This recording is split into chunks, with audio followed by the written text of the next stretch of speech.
so a duniya bai da kowa ta wani fannin kwashi ke da komai. Na san ado na sa duniya a kansa kawai ya ce maka jarmai.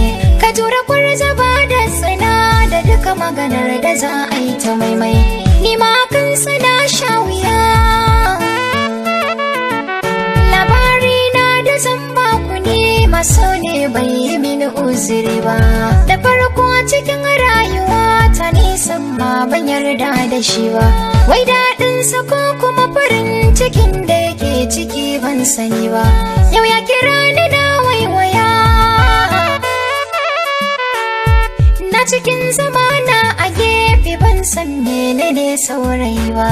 Ba na bidar kowa yau kula na agani na bai daidai da ni ba. Sabida na kasance ni ɗaliba ce so ba zai san da ni ba. Abin da ke cikin zuciya ba za na manta wata litinin ba ranar za na je makaranta. Ina jiran abin da za na hau na tafi ga lokaci ya karata. Kuma idan aka fi za na je da nisa gashi sha'ani na mata. Kafin na karasa da wuya ina cikin tunanin hakan na kai gwauro kuma na kai mare. Don kun sani sosai ba ya wuce bako da dangare. Wani ya bige ni da mota na sauya yanayi, an kai na asibiti jinya. Na samu raunuka 'yan ƙanana dan ciwon ma bai tsawwala ba. Ko da na tashi na yi tambaya shin waye bige ni wai bai tsaya ba. Amma akwai wani mutum guda da ya yi mini kokari bai gaza ba. Yana ina na mai godiya. Sai aka ce da ni baya nan amma ya je gida za ya dawo.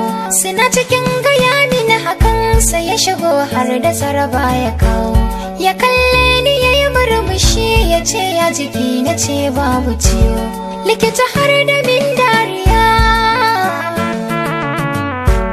Likita sai ta ɗan ba mu lokaci mai magana ni da shi ɗai.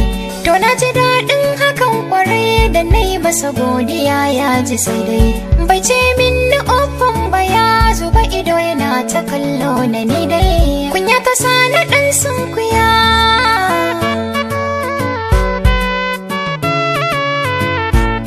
To a takaice mai shago na san so ne a sanadin shi.